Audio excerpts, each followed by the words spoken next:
終わったよフガ。どう？できたの？どれどれ？何これ？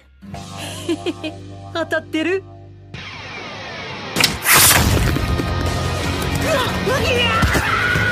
のチンピラが俺を舐めてんのか。なんか教えや理解できんだから脳みそか。Et oui, enfin une vidéo sur Jojo, depuis le temps qu'on l'attendait. Ne vous étonnez donc pas si la vidéo est truffée de Jojo rêve.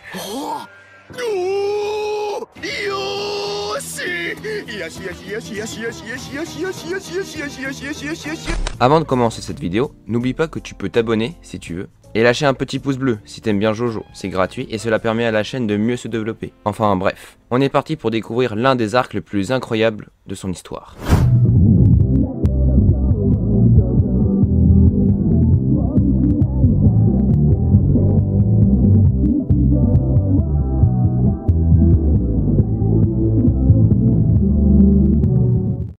Dans cette nouvelle partie, nous y découvrons notre troisième principal protagoniste de la série, Jotaro Kujo.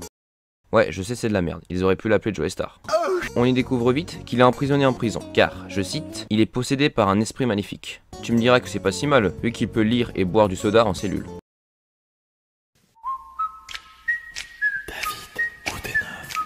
C'est également ici que nous allons découvrir le stand, qui est l'incarnation physique de leur âme, avec des pouvoirs particuliers pour chacun. Et Jotaro, lui, découvre son stand à sa façon. Oui, en se flinguant. Faisons comme si c'était normal après tout. On y découvre également Joseph Joestar, le grand-père de Jotaro, précédent héros de l'arc Battle Tendency. Nice. Il sera accompagné d'un ami, nommé Abdul. Mohamed Abdul. Yes. Ah, j'ai oublié, mais dans cette vidéo, il y aura sûrement du spoil, donc je préfère vous prévenir.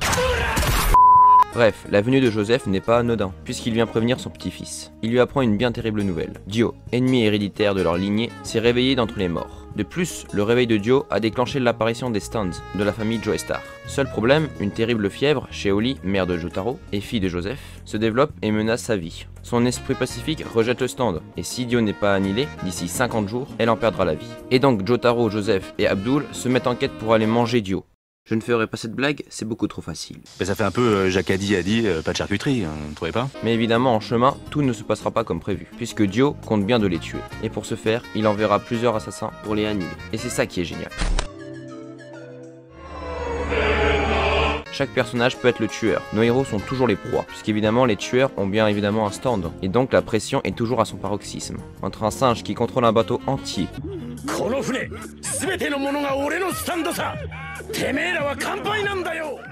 et un nourrisson prêt à les tuer pendant leur sommeil,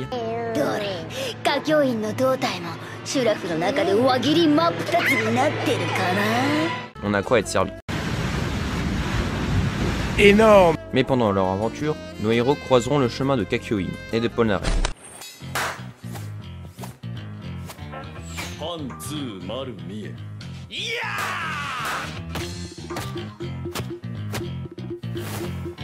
Et plus tard dans l'aventure, un nouveau compagnon assez spécial se joindra à eux, Iggy, un chien manieur de stand. Ah, mais je vous l'ai dit, dans cette partie il y a de tout.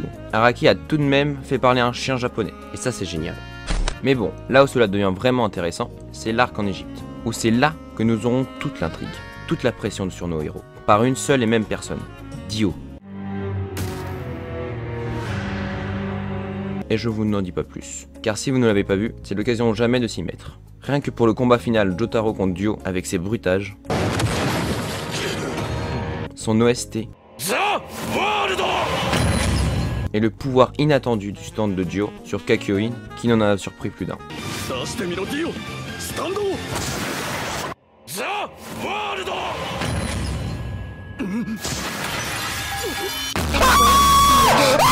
Oui, tant qu'on y est, des personnages et pas qu'à peu, puisqu'il y a